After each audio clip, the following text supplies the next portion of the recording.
Welcome back, folks. This is Yvonne Stroman, person in long-term recovery, and welcoming you to the Recovery Out Loud Berks series. What we know is that there are 20 million Americans that are living in long-term recovery. And what we also know is that sometimes not everyone is embraced in the world of recovery because of continuous use of drugs and alcohol. And so sometimes we do lose loved ones. And so tonight we're going to have someone talking to us about GRASP, which stands for Grief Recovery After Substance Passing. And I've asked Lori if she wouldn't mind coming as a facilitator of GRASP, talking about what that means as it relates to grief recovery after substance passing and just overall grief in and of itself. And so, Lori, how are you doing this evening? I'm doing great. You're doing great. Well, we Yep. want to thank you. Thank you so much for taking time out of your busy schedule and joining us. And I'm going to turn it over to you. Okay, thank you so much.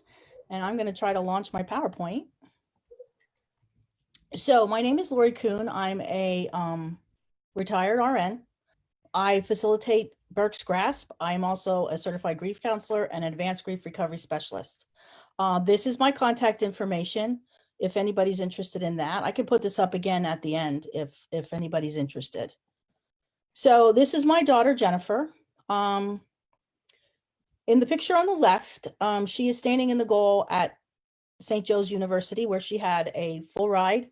She had a Division I scholarship to play soccer there. She was a goalkeeper. She was very high achieving. She was an excellent student, but she had some mental health issues. In 8th grade, she was bullied and it shot her self-esteem, and she never really got it back. Despite all the best mental health care that we could get for her, it just never turned around for her. Life was always a struggle for her. She was extremely sensitive. She wore her heart on her sleeve. She would do anything for anyone and give anybody anything that they needed. She would help anybody in any way that she could, but she was almost too sensitive. She graduated from St. Joe's. She got married to the wrong guy, and he was very controlling and very manipulative. And at the time of her death, she was going through a divorce.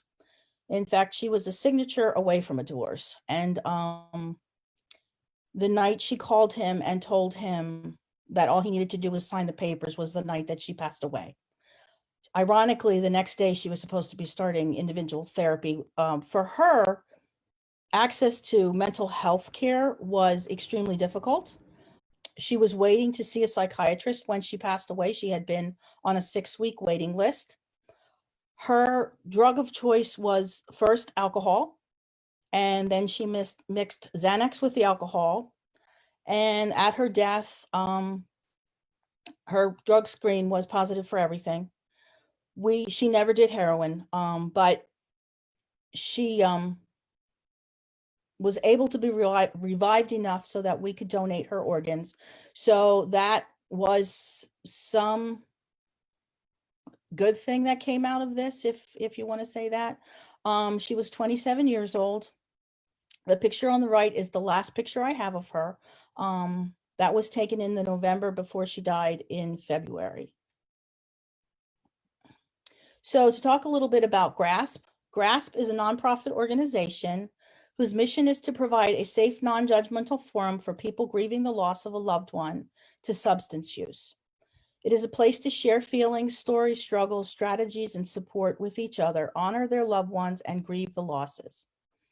It's quite a big organization. So the group that Berks County has is under the organization of GRASP. So GRASP does have guidelines that we need to follow. So it's not like we just put this group together. This group is well known. There's 125 peer-led groups throughout the US and Canada. There's Facebook members in all the other countries you can see there. The website for GRASP is www.grasphelp.org, and they have a lot of really good information on there. Chapters from across the country are listed there if there's anybody that's listening that's not local. So tonight we're going to talk a little bit about grief. which is really the subject that nobody ever wants to talk about, yet everyone is going through it. Right now, everyone is grieving with COVID. We're grieving the lives that we used to have. We're grieving not being able to go out to a restaurant. We're grieving not being able to go out without a face mask on. People don't correlate that with grief, but it's a huge loss for all of us. So how does grief affect our life, our daily life? It causes reduced concentration, a sense of numbness, disrupted sleep, changed eating habits, and it's a roller coaster of emotional energy. For most people who have especially lost a child or any loss, every day is a new day. Grief is sort of like an ocean. Some days the waves are really, really high and the water's very, very rough. And some days the water's calm. And that's really kind of how it is. Grief is the normal and natural reaction to loss of any kind. It's a conflicting feeling caused by the end of or change in a familiar pattern of behavior. So that's pretty broad. That second one is pretty broad. And that's where we can put it to things like COVID. And that's where we can put it to some of the other things that people experience that are outside of death, like divorce or loss of home or loss of job. Because when those things happen, we become angry, but really in reality, what we're doing is we're grieving. It is both a universal and personal experience. No two people experience the same grief. They may have similar losses, but they do not experience the same grief because we are all unique individuals. A problem for many grievers is that even though grief is normal and a natural reaction to loss, the vast majority of what we learn in our society about dealing with loss is not normal, not natural, and not helpful. In life, how many of us have been taught how to deal with loss? We are told things like, you have to move on, just give it time, don't cry, things like that. And mostly that's because everybody is just so uncomfortable dealing with someone that's grieving. Why is grieving an overdose death so hard for those of us left behind? It's challenging for a bunch of different reasons. There was never, for a lot of people, there was never a chance to say goodbye. I can honestly say that I felt like I had the chance with Jennifer to say goodbye because they were able to revive her enough for us to do that. She never regained consciousness, but we did have the opportunity when she was still breathing, even though it was assisted, to say goodbye. There were a lot of things that were left said or unsaid, and that's true in my case. Society treats this death differently than a death from any other cause. A lot of times, you know, when my group members are struggling so much, I do say things like, our kids didn't hit a tree or our family members didn't hit a tree, because that would be different. That's more socially accepted than an overdose death. Many times it's believed that the death is just another junkie or just another addict, and that the one who died must have somehow been a bad person. Those left behind must have been a bad parent, a spouse, significant other, sibling, or friend, or they wouldn't have had the loss. Many times, the people that are left behind are actually blamed for the loss of the one who passed. Somehow the death was our fault, and that's where the word guilt comes in. These beliefs are a direct result of how society views this type of death. An overdose death feels like it could have been avoided, which can create overwhelming emotions, some of which are guilt, shame, blame, stigma and isolation, and fear and anxiety. With the guilt, a lot of that is I didn't do it. These are actually things that I've had people say in my group. I didn't do enough to help him. Dealing with the should haves, could haves, and if onlys. If I would have just done this, or if I would have just done that. You know, many times the people that are left behind are just, this is the biggest problem for them and the hardest thing for them to work through, because they feel like they should have seen it coming or they should have done something to avoid it. And the response to that is, how can you avoid something that you don't know is going to happen? So for those of us left behind, it's very challenging. Guilt that the loved one had an addiction. Was that my fault? Was I a bad parent because, my daughter had an addiction. What did I do wrong? And it took me a really long time to figure out that we did nothing wrong. We did everything for her that we could do for her. We got her the best care that we could. We supported her. We loved her. It was just something that she could not overcome. I feel a sense of relief after years of dealing with her addiction and mental health issues. This is another thing that I hear quite frequently because, when we have a loved one in active addiction, it's like a roller coaster. You never know when the police are going to show up. You never know when something's going to be stolen. You never know if you're going to go into their room and they're not going to be alive anymore. You never know what's going to happen next. It's a life full of, you never know what's going to happen. So for a lot of people, there is a sense of relief because now they don't have to worry about that anymore. And again, with that sense of relief comes some guilt because you're feeling that way. At least I know where they are now and I don't have to worry about the next phone call. Our last words with each other were in the form of a fight, and that happens frequently. A lot of fighting goes on with addiction, and you just never know. You just never know. Guilt is probably the first emotion felt after the feeling of loss and the hardest one to deal with. Shame. Shame is defined as a painful emotion caused by a consciousness of guilt, shortcoming, or impropriety. It is a condition of humiliating disgrace or disrepute. The stigma society has assigned to overdose loss is devastating. A loved one may think, was I a bad parent because my child had an addiction or mental health disorder? What are others thinking? Was it my fault this happened? Shame for the loved one who died because of the way they died? Feeling that others blame the person for their addiction, death, and therefore they are less worthy of grieving. Blame and anger. Anger is right behind guilt for some people, not for everybody. But anger is, as a parent or a loved one or a significant other, the first thing that comes to mind is why? Why did they do this? Even though, in most cases it was an accident, why did they do this? Why did they need that one more hit? A lot of times, and I've heard this over and over and over again, that people have been clean for years. And this was like one of the first times they started to use again. And then they overdosed and died. Why? Nobody had any idea that they were even using again. So it really becomes a shocker. A lot of times we want somebody else to blame their dealer, blame whoever sold them, whatever it is they used, the friend who supplied the drugs, friend who used with them and possibly was with them when they overdosed and left and didn't call 911. That happens quite frequently. Blame and anger toward the loved one who died for developing addiction in the first place. Anger toward the loved one who died, ultimately they were responsible for their own death. And that's hard for some people to understand, but ultimately that is the ultimate conclusion. They were responsible for their own death. Nobody put the needle in their arm. Nobody gave them the pills. They did it to themselves.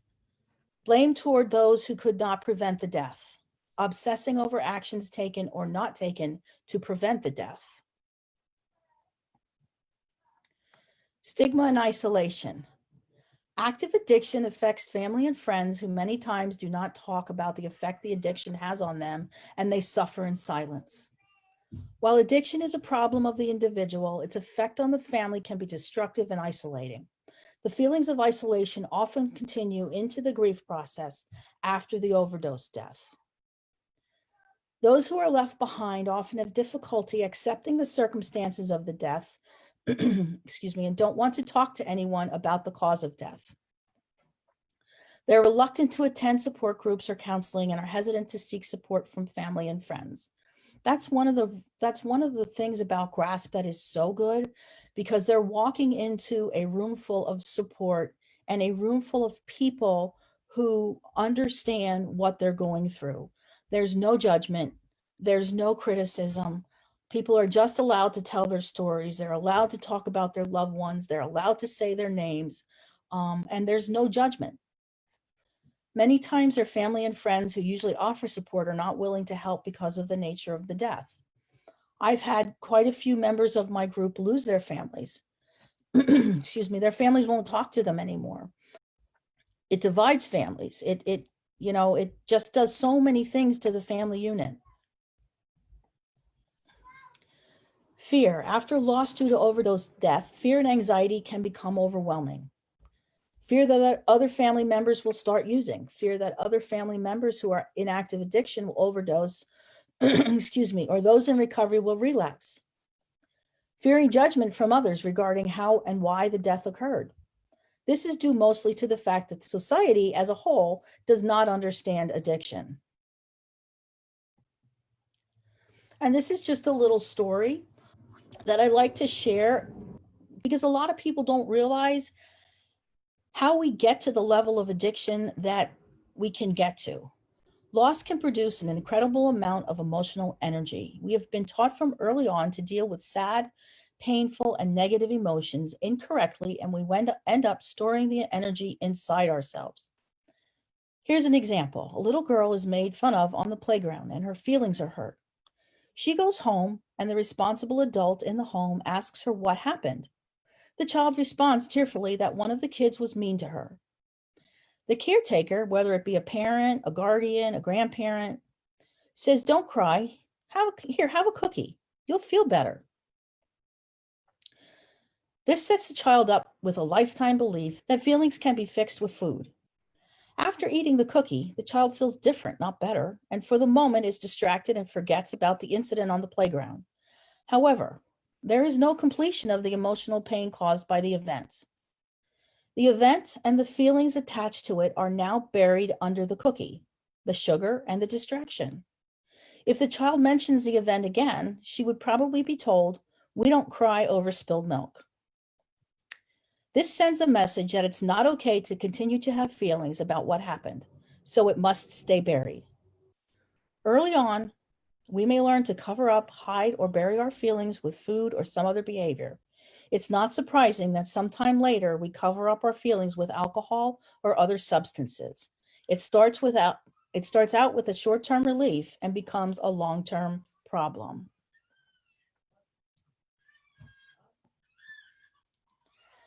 How can participating in a GRASP group help?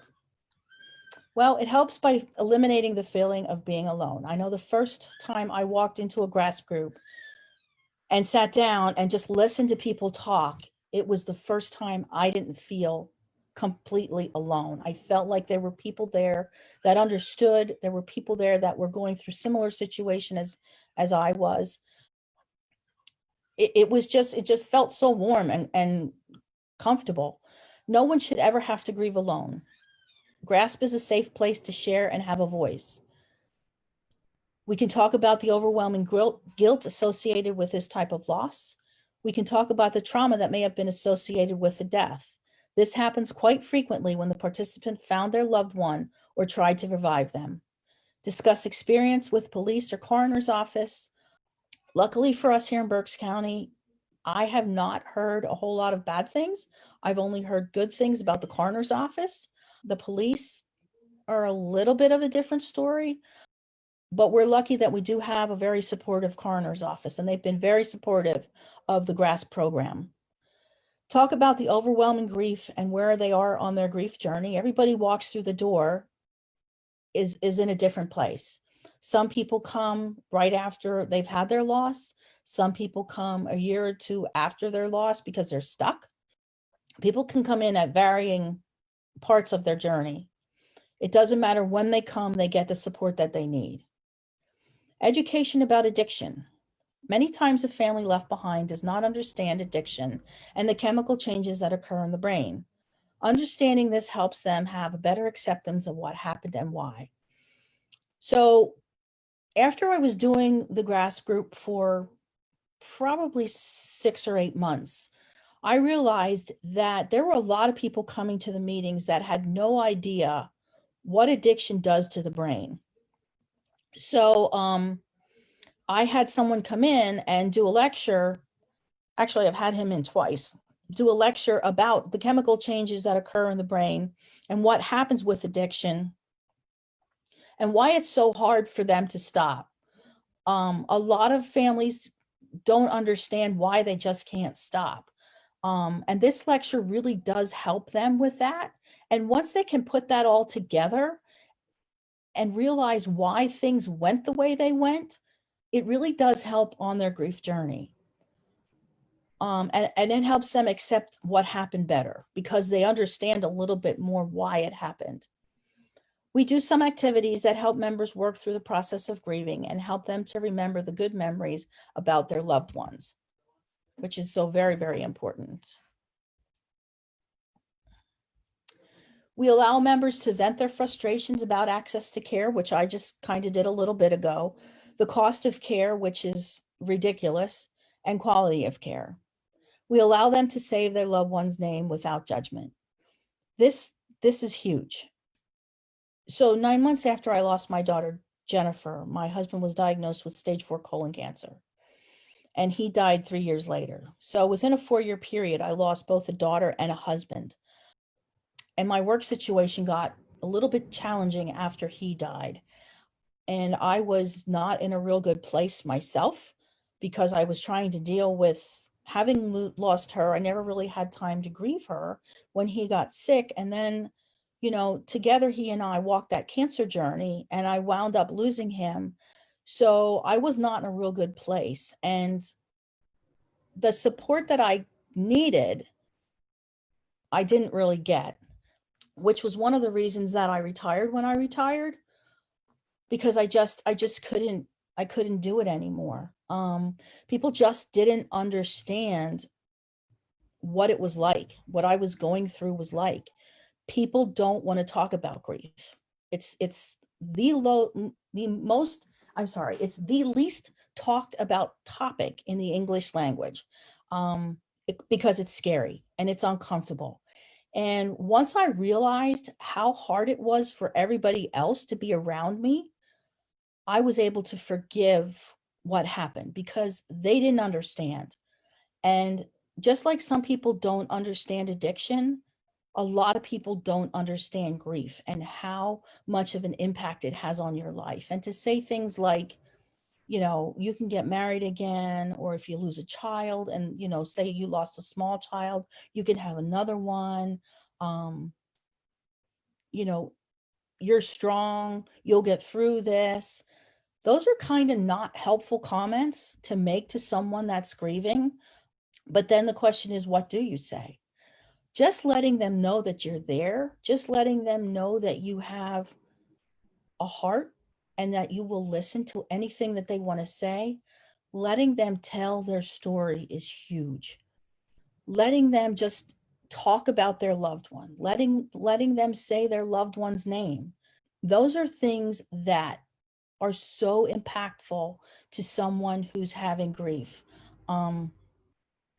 So that's just some hints if you are around someone that's lost someone or having any kind of grief, whether it's divorce or, like I said before, loss of home, loss of job.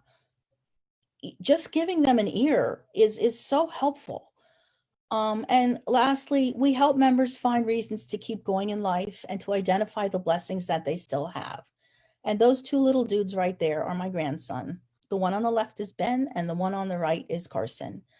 And that's pretty much my presentation for tonight. I don't think I went as long as I was supposed to. So thank you, Lori. We do have some questions. I want to just say we're really, really appreciative of you talking about grief, and I agree with you. It is part of our life's process that rarely gets talked about. We kind of just don't talk about it. I mean, even, you know, to your point, there's a question from one of our viewers, and I'm going to find it here. He asked if you wouldn't mind just saying, how does someone who loses a family member to an overdose handle people sending their condolences, or they are praying for you and knowing that it was that at times it's just something that's being said because they don't know what else to say. You know what I mean? And so kind of like, what are the appropriate, what is some of the What do you buzzwords? say? Yeah, yeah. What do you Without say? being really genuine, because I agree that sometimes, and we see it a lot on social media, or people will say it kind of, it's almost as if people don't want to honor um, the passing. You know what I mean? Because it, we're uncomfortable. So how do we genuinely put forth acknowledging the passing and expressing sincere condolences without it sounding like it's another you know riddle or something that's just kind of, it comes across very disingenuous. So that's a really tough question to answer because, you know, what's interesting is all along I was always okay with, I can't imagine how hard this is for you. Mm-hmm. But recently I've dealt with some grievers who were really offended by that. And I'm still processing that myself, because to me, someone saying to me, I can't understand, I can't imagine how hard this is for you, is at least acknowledging that something happened, as Mm-hmm. opposed to not saying anything. I think the worst thing that you can do is say nothing. Mm-hmm. But it's a difficult question to answer, and like I said, every situation is different, and it depends on the situation. The best thing to do is offer a listening ear and an open heart, Mm-hmm. and give them a space to talk about their loved one. Like a lot of times what I'll say is, tell me about your son, or tell me about your daughter, or tell me about your friend, because nobody ever does that. Yeah. And that's all they want to do. They just want to tell their story, and they just want somebody to listen to it. They want to be heard. Mm-hmm. So in the immediate, do that. Like, just tell me about them. Please tell me about them. Tell me what you loved about them. Mm-hmm. Because especially with an overdose death, everything is so negative, Yeah. because that's what society has taught us to do. Mm-hmm. One of the problems with grieving is society has taught us from little on up that it's a bad thing. And it's something, everybody's going to die. That's just a fact of life. But and like I said before, we're all grieving right now. Everybody is grieving right now. Mm-hmm. And at points in our life, just about everybody is grieving all the time, depending on their situations. But what to say is a tough question. And again, it depends on the situation. Saying I'm sorry for your loss is never the wrong thing to say. You might get what we call the Academy Award answer, Yeah. which, I'm fine. A lot of people will say I'm fine. I like to not give them the opportunity to say that. So if you're going to say something to them, say it to them so that they can't answer with I'm fine. So how are you doing is an open-ended question, and you're going to get on I'm fine, because nobody ever wants to talk about it. Mm-hmm. If you have a friend or a family member, be there. Just be there. I am blessed that my family has been my rock through this whole thing, and they've never left me. They're still constantly, it'll be 7 years for Jen in February, but they're still constantly checking up on me. They're still constantly, making sure that I'm doing something for Thanksgiving, so I'm not by myself. Mm-hmm. Be there, check up on them, check in on them. That's the most genuine thing that you can do for anybody. Because Mm-hmm. what usually happens is we have the loss, we have the funeral, the casseroles come, and then everything stops. Yeah. And, the griever kind of gets the feeling that now they're alone. And then they start isolating because they don't think anybody wants to be around them. Mm-hmm. So put all that together, look at the person that you're dealing with, look at your relationship with them, and you have to come up with a way to make them feel not alone, to give them support, and to give them an ear with an open heart. And what can you just kind of talk about, because in your presentation, you talked about a number of things that families usually go through in the way of, everything from, this is my fault to at least I know where they're at, that type of thing. And how, through GRASP, when you're talking about that grief, how do you, can you kind of share with us kind of how do you begin those groups?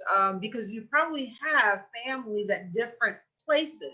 Right, exactly. And so how do you, I'm just curious in terms of, is there a certain, if I look at, when I go to AA meetings, we know that there's a certain platform that takes place, like you Exactly. see before people begin sharing. So I was just wondering for GRASP, if you could talk a little bit about sure. that. What a meeting looks like. Yeah, I can tell what GRASP. Yeah, what a meeting looks like. So first of all, I never know who's going to be there.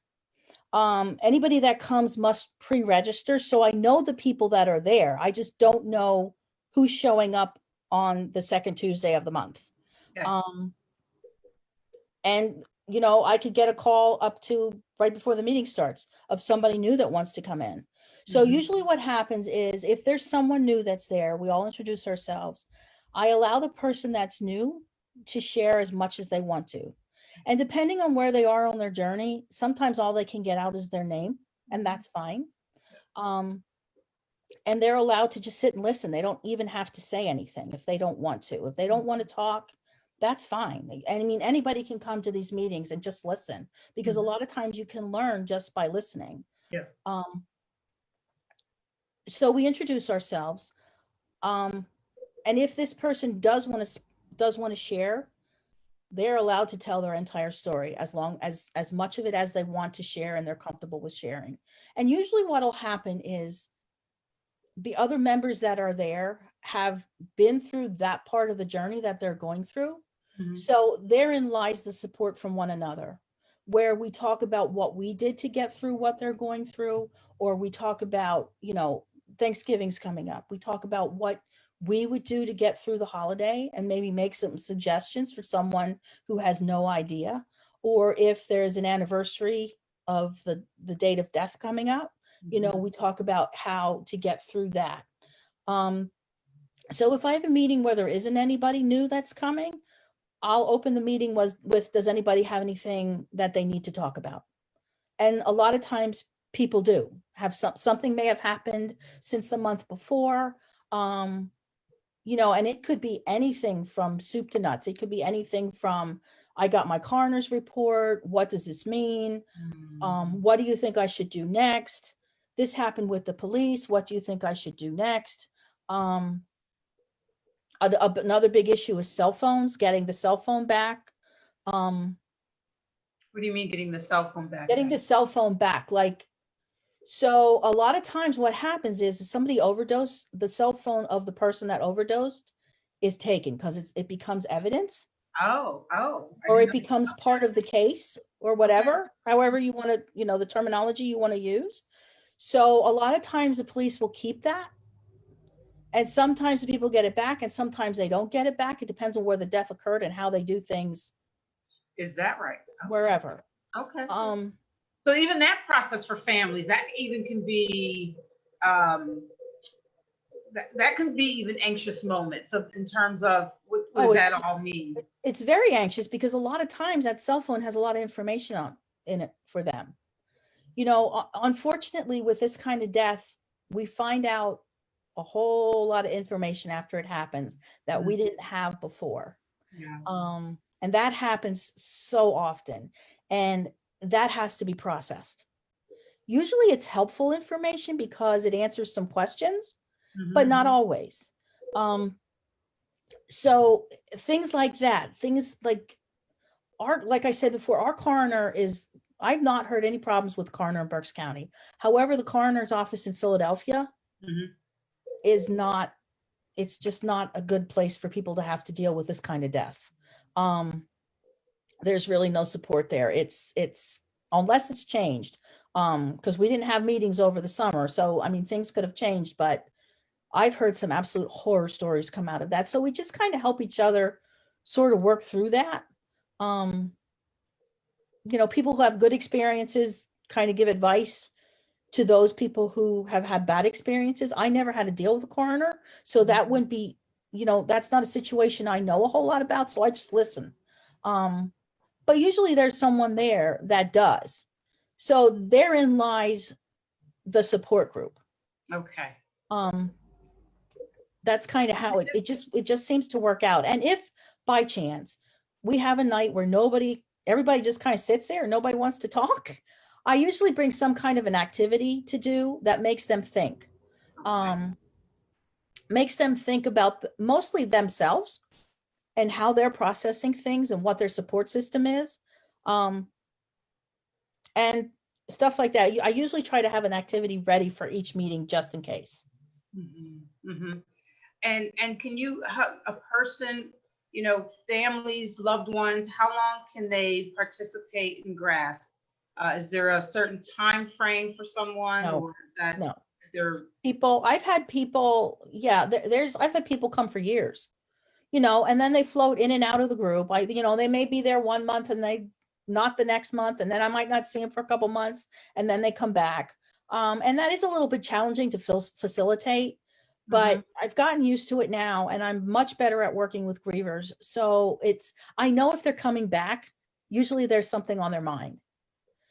So it is an open-ended group. There, it will never end.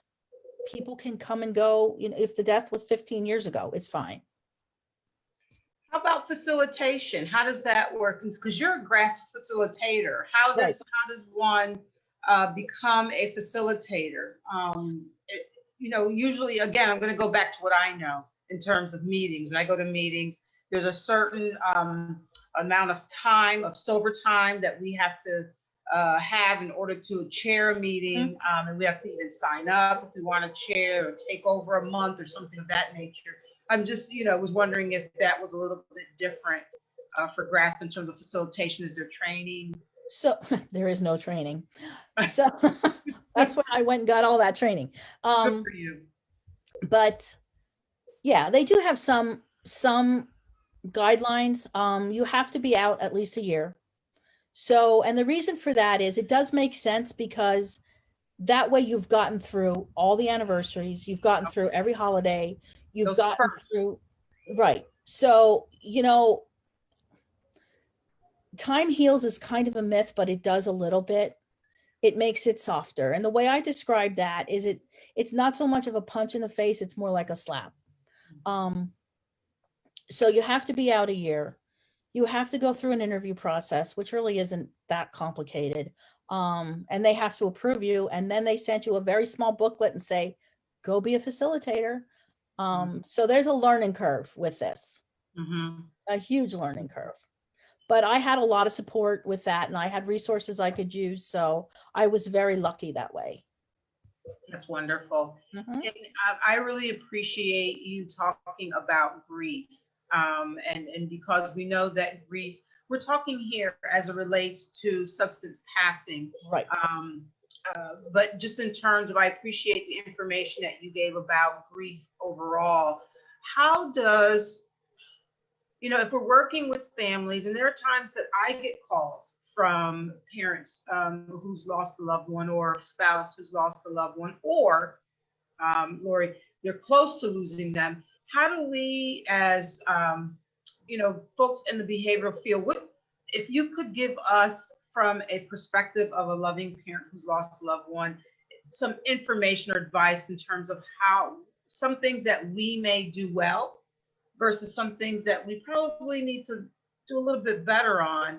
Is there anything that you can share with us, just so that we're aware? On our right now with us is several other folks who are in the behavioral health field, and we're always wanting to be our best in terms of being compassionate and sensitive to not only the individual who's suffering with the disease of addiction, but also to the family and family members.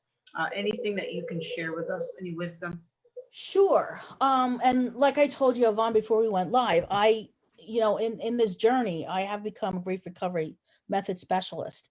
And that's pretty much what I do in that role. Mhm. Um, so through that, we look at how society views grief Mhm. and how much of that is wrong. Um, and a lot of times it's just because we were taught what our parents were taught, and they were taught what their parents were taught. And, we were just given misinformation. And Mhm. it's really about educating and having people know that what they're going through is normal and natural. And it hurts like hell, but it's part of the process. It is a journey. It is a huge journey. And in that program, what I have people do is they review their own losses. They Mhm. review their loss through their lifespan. And Mhm. then they you just switched it, just it's okay. It just shocked me. They, they they review their own losses, and they graph their own losses actually, and then we talk about that, and then we talk about how they got to their viewpoint of grief, and what they think about grief, and what they know about grief, and what they've learned about grief, and then we kind of educate them Okay. on what they don't know about grief, or what they know about grief that's misinformation. Mhm. um, and we let them tell their story. You've got to let them tell their story. You got to let them mention their loved one's name. um it's all about having a heart with ears. Yeah. And and as you say that, I'm curious, what can you share some knowledge and wisdom about the family members? Because from time to time we get family members who are experiencing their denial to the extent of um, their son Johnny might have, you know, been in the company of the wrong people, Mm, and it was an isolated incident that happened with you know what I'm saying, with I do. Johnny, and right, and the reality is that there's been a history. Johnny's actually, you know, there's been a history of Johnny that did not just happen. That isolated incident did not just happen. So how do you? I think it's important as we talk about overall grief and you know realities. How do you bring families to that piece where you know what I mean? To the Because I piece think of it's all part of the acceptance. work. Yeah, and you know what, that's a tough question, and it happens. Oh boy, it happens so often. Oh, he didn't have any problems, he was with the wrong kids, and Yeah, that's why he started using. And it's like, yeah, but you know what, he kept doing it. yeah. So there must have been something that he was getting from it that made him keep doing it. And yes, there is the genetic component. There is the, I've had it once, I need to have it again. But Mhm. trying to make them understand that they like that numbness. They like that feeling of being emotionally removed. That is a tough thing to do. A lot of times when you just, and I have a lot of people in my group who come in like that. Mhm. But there's one parent coming in and there was a divorce, and they have no idea that maybe that divorce, that loss, again, we're talking about loss again, that loss of that parent could have been enough, depending on where that happened in that child's life. um, Mhm. Mhm. it's a Mhm. very, very difficult subject to talk about because it's such a sensitive thing. I had a mom come in one time whose husband had a heart attack when the kid was 15, and both her son and her daughter were in active addiction. They used together. She Mhm. lost her son. And I said to her, did anybody ever talk to, and he had been in rehab after rehab after rehab, did anybody ever talk to him about the grief of losing his father? Mhm. And at that time the answer was no. When Mhm. that's where that's I would be willing to bet 100% that that's what got that kid into addiction, because that's when it started. And Mhm. we're missing that. We're missing that in society, where I think our kids are a lot more affected by stuff than we give them credit for. Like, Sure. we always say kids are resilient, but they're really not when it comes to their emotional lives. And that didn't really answer your question, because it's such a tough question to ask, to Yeah, answer. yeah, I appreciate that. I try to answer it as gently as possible, and just because once you sit and you listen to the history, or Mhm. you look at who's sitting in front of you, and where's the other half? Where's the rest of your picture? Tell me about the rest of your picture, and let's see if we can put this big puzzle together, because figuring out what happened is so helpful for the families. It's just so helpful. Yeah, But yeah. it is a tough, sensitive thing to touch upon, Touch upon. because Yeah, you have to be careful, because you don't want to make them feel any worse than they already feel. sure, And, sure. as a parent saying, oh crap, I missed that, or I should have done this when I didn't do that. Like when we got our divorce, we were worried about ourselves getting divorced, and we were concerned about the kids, but apparently we weren't concerned enough about the kids. Does that make Mhm. sense? Yes, it does. It does. Yeah. Do you, because I believe as a professional working with families, do you refer families ever to additional, like, deeper counseling, like, I don't other really do counseling? I don't do family referrals, because I don't really see. I mean, I might get a couple come in every now and then, or a Okay. mother and a sibling or whatever. Yes, Um, but if I see someone that's in trouble in the group, that's not already in, many of them are already in therapy. I see. Okay. If they're not in therapy, yes, I will make that phone call, and I will make that phone call for them, because Mhm. usually they can't. Okay. Okay. They have to follow through, but I'll get it set up. Yes, sure. Absolutely. Wonderful. Uh, you're a wonderful beacon in our community, Lori. Just I love listening to you and talking with you. There's a person here who said, well, how about the parents that have had kids that they themselves were in an addiction, and that their child got stuck in addiction because of the parents? Do you help that person realize that it's not their fault? The child, if the parents are in the addiction, the child is then gets in that addiction. I don't know if you've had, Oh yes. yes. Okay. Okay. I've had quite a few people who used with their kids. And Okay. they already know. Those people already know Okay. that their child's addiction is more than likely a direct result of, they're a product of their environment. Okay. Okay. Those, I really can't say that I've run across anybody that's not already aware that that's the reason the kids are probably using. Mm. And so the grief must be insurmountable, though. It I'm just is. And it's yeah, very difficult grief. It's very difficult grief to help them deal with, yeah, yeah. because, like we just talked about, that parent started using for a reason too. Hmm. And Hmm. more often than not, they haven't really identified why that happened. And a lot of times they have, but they have loss upon loss upon loss. They have all these layers of loss. And now they have this great big one.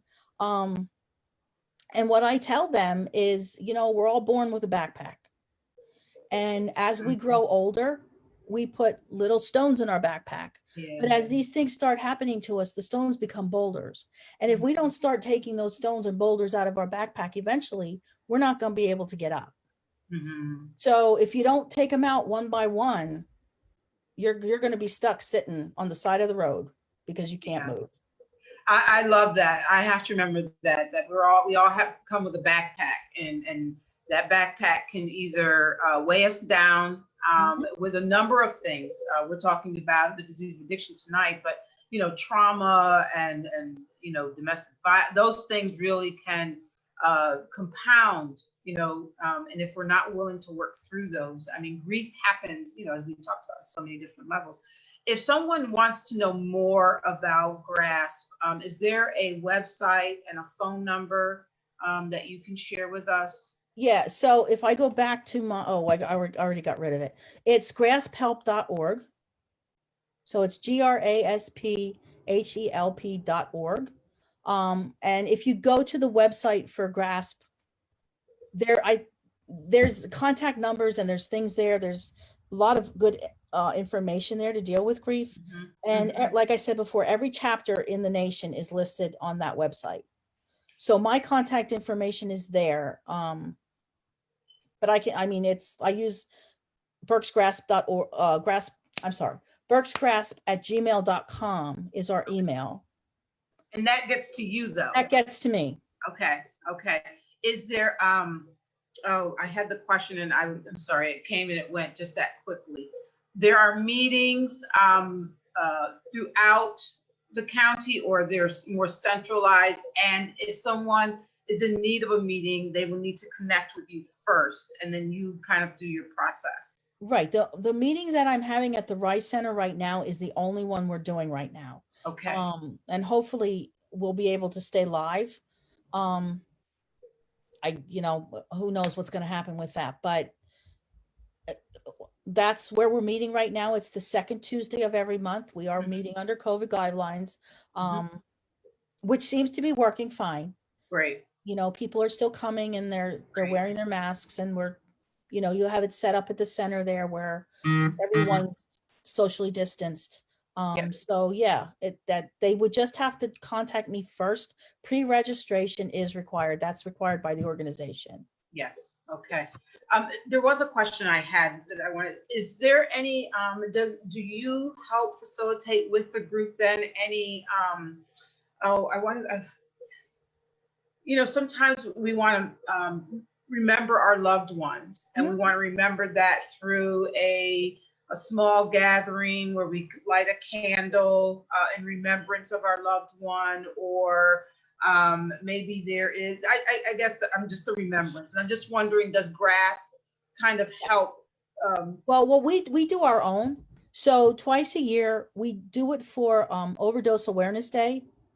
Okay. And we do one usually at Christmas. Now, I won't do it this year because we usually have a meal with both of those. Okay. So that's more of a social meeting where people can just sit and talk with one another. And then we have a candle lighting, a memorial candle lighting that goes with each one of those events. Okay. I don't do anything outside of the meetings and those two things. Sure. Because, as you and I were talking before, I am doing a lot of other grief work now. But there are members of my group that do other things.